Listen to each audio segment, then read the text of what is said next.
গাইবান্ধা ফুলছড়ি উপজেলার জিগাবাড়ির চর থেকে বিপুল পরিমাণ বিদেশি মদসহ মাদক সম্রাট আব্দুস সোবহান ওরফে লাড্ডুকে গ্রেপ্তার করেছে জেলা গোয়েন্দা পুলিশ ডিবি।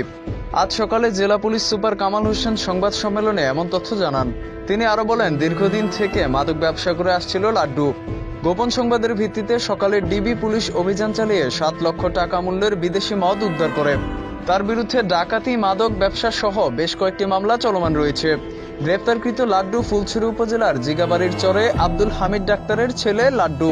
সংবাদ সম্মেলনে আরো উপস্থিত ছিলেন অতিরিক্ত police super Ibne Mizan, A circle ধুব্র জ্যোতিময় গোপ, জেলা গোয়েন্দা শাখার officer in charge Mokhlesur Rahman Sarkar, police পরিদর্শক বদরুজ্জামান মোল্লা সহ বিভিন্ন পদমর্যাদার পুলিশ সদস্যবৃন্দ।